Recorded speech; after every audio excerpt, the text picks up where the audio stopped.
ಪೋರ್ಟಲಹಳ್ಳಿ ಬೂದು ಬೆಟ್ಟ ಕಲ್ಲು ಗಣಿಗಾರಿಕೆಗೆ ಅನುಮತಿ ನೀಡದಂತೆ ಸಾರ್ವಜನಿಕರು ಆಗ್ರಹ. ಚಿಕ್ಕಬಳ್ಳಾಪುರ ಜಿಲ್ಲೆ ಚಿಂತಾಮಣಿ ತಾಲೂಕಿನ ಅಂಬಾಜಿದುರ್ಗ ಹೋಬಳಿಯ ಪೋಲನಾಯಕನಹಳ್ಳಿ ಬಳಿ ಇರುವ ಪೋಟಾರ್ಲಹಳ್ಳಿ ಬೂದು ಬೆಟ್ಟವನ್ನು ಯಾವುದೇ ಕಾರಣಕ್ಕೂ ಕಲ್ಲು ಗಣಿಗಾರಿಕೆಗೆ ನಡೆಸಲು ಅನುಮತಿ ನೀಡಬಾರದೆಂದು ಸುತ್ತಮುತ್ತಲ ಗ್ರಾಮಸ್ಥರು ಆಗ್ರಹಿಸಿದ್ದಾರೆ. ಪೋಟಾರ್ಲಹಳ್ಳಿ ಸರ್ವೆ ನಂಬರ್ 25ರಲ್ಲಿ ಬೂದು ಬೆಟ್ಟ ಸುಮಾರು 250 ಎಕರೆ ವಿಸ್ತೀರ್ಣವಿದ್ದು ರೈತರ ಜಮೀನುಗಳಿಗೆ ಹೊಂದಿಕೊಂಡಿದ್ದು ಜೀವನೋಪಾಯಕ್ಕೆ ಕುರಿ ಮೇಕೆ ಜಾನುವಾರುಗಳನ್ನು ಸಾಕಿ ಜೀವನ ಸಾಗಿಸ್ತಾ ಇದ್ದು ಇಲ್ಲಿ ಹಸಿರಿನಿಂದ ಬೆಟ್ಟ ಕೂಡಿದ್ದು ಕಾಡು ಪ್ರಾಣಿಗಳು ವಾಸಿಸುವ ಸ್ಥಳವಾಗಿದೆ. ಪುರಾತನ ಗುಹೆಗಳು ಇವೆ. ಇಂತಹ ಪವಿತ್ರ ದೇವರ ಬೆಟ್ಟದ ಜಾಗದಲ್ಲಿ ಕಲ್ಲು ಗಣಿಗಾರಿಕೆ ಆರಂಭಿಸಲು ಅನುಮತಿ ನೀಡಿದರೆ ರೈತರು ಸರಣಿಯಾಗಿ ತಾಲೂಕಾ ಕಚೇರಿಯ ಮುಂದೆ ನೇಣು ಬಿಗಿದುಕೊಂಡು ಸಾಯ್ತೇವೆ. ಈ ಜಾಗದಲ್ಲಿ ಯಾವುದೇ ಕಾರಣಕ್ಕೂ ಕಲ್ಲು ಗಣಿಗಾರಿಕೆ ಆರಂಭಿಸಲು ಬಿಡುವುದಿಲ್ಲ ಎಂದು ರೈತರಾದ ಚಂಗವರಹಳ್ಳಿ ಗಂಗರಾಜು ಆಕ್ರೋಶ ವ್ಯಕ್ತಪಡಿಸಿದ್ದಾರೆ. 100 ಎಕರೆಯಲ್ಲಿ ಬೆಟ್ಟ ಗುಡ್ಡಗಳು ಇದ್ದು ನವಿಲು, ಚಿರತೆ, ಪಕ್ಷಿ, ಕರಡಿಗಳು ಆಶ್ರಯ ಪಡುತ್ತಿವೆ. ಕಲ್ಲು ಗಣಿಗಾರಿಕೆ ನಡೆಸಿದ್ರೆ ಅವುಗಳ ಪ್ರಾಣಕ್ಕೂ ಕುತ್ತು ಬರುತ್ತದೆ. ಹಾಗಾಗಿ ಕೂಡಲೇ ಸಂಬಂಧಪಟ್ಟ ಜನಪ್ರತಿನಿಧಿಗಳು ಹಾಗೂ ಅಧಿಕಾರಿಗಳು ಎತ್ತ ಗಮನ ಹರಿಸಿ ಕಲ್ಲು ಗಣಿಗಾರಿಕೆ ನಡೆಯದಂತೆ ತಡೆಯಬೇಕು. ಒಂದು ವೇಳೆ ಹಣಬಲದಿಂದ ದೌರ್ಜನ್ಯದಿಂದ ಗಣಿಗಾರಿಕೆ ನಡೆಸಲು ಮುಂದಾದರೆ ಮುಂದಿನ ದಿನಗಳಲ್ಲಿ ಉಗ್ರ ಹೋರಾಟ ನಡೆಸುತ್ತೇವೆ ಎಂದು ಸರ್ಕಾರಕ್ಕೆ ಎಚ್ಚರಿಕೆಯನ್ನು ನೀಡಿದ್ದಾರೆ. ಈ ಸಂದರ್ಭದಲ್ಲಿ ಮೇಸ್ತ್ರಿ ವೆಂಕಟರಮಣಪ್ಪ, ಗಂಗರಾಜು, ವಕೀಲರಾದ ಕೃಷ್ಣಾರೆಡ್ಡಿ, ಬೈರಾರೆಡ್ಡಿ, ವೆಂಕಟರಮಣಪ್ಪ, ಶ್ರೀನಿವಾಸ, ರಘುನಾಥ್ ರೆಡ್ಡಿ, ಪೋಲನಾಯಕನಹಳ್ಳಿ, ನರಸಿಂಹಪ್ಪ, ಚೌಡರೆಡ್ಡಿ, ಆಂಜನಪ್ಪ, ಸೀಗಲಗುಡ್ಡ, ಆಂಜನೇಯ ರೆಡ್ಡಿ ಸೇರಿದಂತೆ ನೂರಾರು ರೈತರು ಹಾಜರಿದ್ದರು. ಬ್ಯೂರೋ ರಿಪೋರ್ಟ್ CS ರವಿ, ಪ್ರಶಾಪ್ ಓವರ್ ನ್ಯೂಸ್, ಚಿಕ್ಕಬಳ್ಳಾಪುರ. ಏನಿದೆ ಅಂದರೆ ಇದು ಬೂದುಗುಟ್ಟ ಅಂತ ಹೆಸರು ಬೆಟ್ಟಕ್ಕೆ. ಈ ಬೆಟ್ಟ ಸುತ್ತಮುತ್ತಲು 4-5 ಊರುಗಳಿದ್ದಾವೆ. ಕೊಟ್ಟಾರ್ಲಹಳ್ಳಿ ಮತ್ತು ಎರಮರೆಡ್ಡಹಳ್ಳಿ, ಪೋಲನಾಯಕನಹಳ್ಳಿ, ಚಂಗವಾರಹಳ್ಳಿ, ಶಿವಲಗುಟ್ಟ ಮತ್ತು ದೊಡ್ಡಗುಟ್ಟಲ್ಲಿ ವೇಮಗಲ್ ಅಂತ ಇದೆ. ಈ ಮಧ್ಯದಲ್ಲಿರುವಂಥ ಬೆಟ್ಟದಲ್ಲಿ ಅಕ್ರಮವಾಗಿ ಕಲ್ಲುಗಾರಿಕೆಯನ್ನು ಮಾಡೋಂಥ ಕೆಲಸವನ್ನು ಈ ಜನಪ್ರತಿನಿಧಿಗಳಿಗೂ ಗೊತ್ತಾಗದೆ ಮಾಡ್ತಾ ಇದ್ದಾರೆ. ಖಾಸಗಿ ವ್ಯಕ್ತಿಗಳು ನಡೀತಾ ಇದೆ. ಇದೊಂದು ವಾರದಿಂದ ಈಚೆಗೆ ಈ ಹಳ್ಳಿ ಪ್ರಾಂತ್ಯದವ್ರಿಗೆ ಗೊತ್ತಾಗಿದೆ.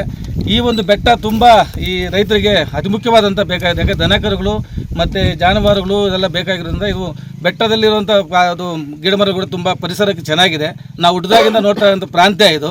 ಹಾಗೂ ಸುತ್ತಮುತ್ತಲೆಲ್ಲ ವ್ಯವಸಾಯ ಮಾಡ್ತಂಥ ಜಾಗ ಇದು. ಈ ಜಾಗನ ಒತ್ತುವರಿ ಮಾಡಿಕೊಂಡು ಅಕ್ರಮವಾಗಿ ಯಾರೋ ಬೇರೆ ಬೇರೆ ಒಂದು ಖಾಸಗಿ ವ್ಯಕ್ತಿಗಳು ತಮ್ಮ ಒಂದು ಸ್ವಾರ್ಥಕ್ಕೋಸ್ಕರ ಈ ಜನಗಳನ್ನು ಬಲಿ ಕೊಟ್ಟು ಈ ಒಂದು ಪರಿಸರವನ್ನು ಹಾಳು ಮಾಡ್ತಾ ಇದ್ದಾರೆ. ಯಾಕೆಂದರೆ ಇಲ್ಲಿ ವ್ಯವಸಾಯ ಮಾಡೋಕ್ಕೂ ಸಾಧ್ಯವಾಗೋದಿಲ್ಲ. ಯಾಕೆಂದರೆ ಈ ಗಣಿಯಿಂದ ಉಂಟಾಗುವಂಥ ತೊಂದರೆಗಳನ್ನು ಅನುಭವಿಸುತ್ತಾ ಜನಗಳಿಗೆ ರೋಗ ರುಜಿನಗಳೆಲ್ಲ ಬರ್ತವೆ. ಈ ಎಲ್ಲ ಸಮಸ್ಯೆಗಳಿದ್ದರೂ ಕೂಡ ಈಗ ರಾಜಕೀಯ ಹಿತಾಸಕ್ತಿಗಳಿಂದ ತಮ್ಮ ದೌರ್ಬಲ್ಯವನ್ನು ಬಳಸಿಕೊಂಡು ಈ ಒಂದು ಅಕ್ರಮ ಗಣಿಗಾರಿಕೆಗೆ ಲೈಸೆನ್ಸ್ ಪಡೆಯುವಂಥ ವ್ಯಕ್ತಿಗಳು ತುಂಬ ಇದ್ದಾರೆ. ನಿನ್ನೆ ನನ್ನ ಹತ್ರ ಒಬ್ಬರು ಬಂದು ಮೀಟ್ ಮಾಡಿದ್ರು. ಖಾಸಗಿ ವ್ಯಕ್ತಿ ಅಂದರೆ ಲೈಸೆನ್ಸ್ ಪಡೆಯೋಂತ ನಾನು ಹೇಳಿದೆ, ಯಾವುದೇ ಕಾರಣಕ್ಕೂ ನಾವು ಬಿಡೋದಿಲ್ಲ, ಕಾನೂನು ಹೋರಾಟ ಮಾಡ್ತೀವಿ.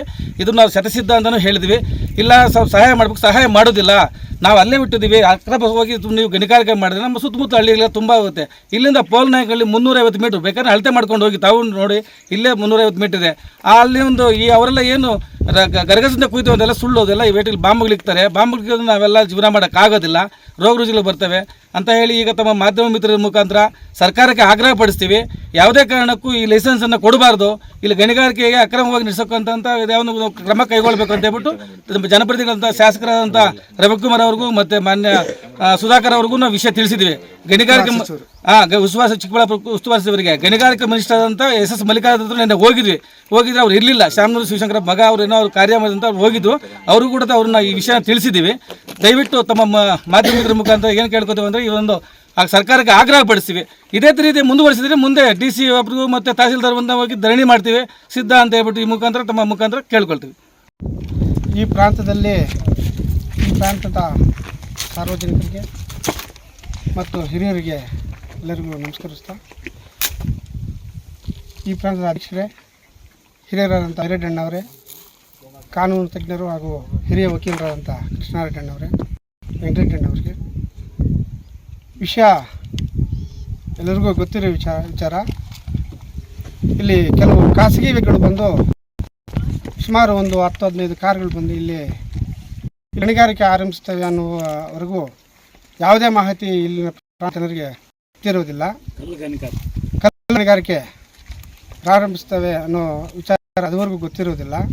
ಆಗ ಬಂದು ಏನು ಇಷ್ಟೊಂದು ಕಾರುಗಳು ಬಂದಿದೆ ಅಂತ ವಿಚಾರಿಸಿದಾಗ ಇಲ್ಲಿ ಕಲ್ಲು ಗಣಿಗಾರಿಕೆಯನ್ನು ಸ್ಥಾಪನೆ ಮಾಡಲು ನಾವು ಬಂದಿರುತ್ತೇವೆ ಅಂತ ವಿಷಯ ತಿಳಿಸಿರ್ತಾರೆ.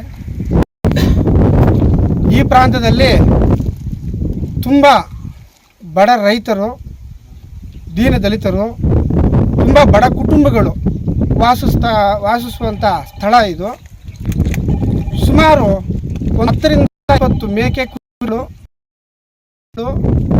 ಅಂತ ಸಾಕಣೆ ಮಾಡಿಕೊಂಡು ಬದುಕುವಂಥ ಹಳ್ಳಿಗಳು ಒಂದು ಜೀವನ ಮಾಡೋ ಸುಮಾರು ಒಂದು 200-300 ಕುಟುಂಬಗಳ ಮೇಲೆ ಇದ್ದಾವೆ ಇಲ್ಲಿ. ಇದಕ್ಕೆ ಆಧಾರ ಬರೀ ಈ ಯಾವುದೇ ಅಧಿಕಾರಿಗಳಿಗೆ ಆಸ್ಪದ ಪಡೆದೇ ಈ ಖಾಸಗಿ ವ್ಯಕ್ತಿಗಳನ್ನು ದೂರ ಇಕ್ಕಬೇಕಾಗಿ ಮನವಿ ಮಾಡ್ತೀನಿ.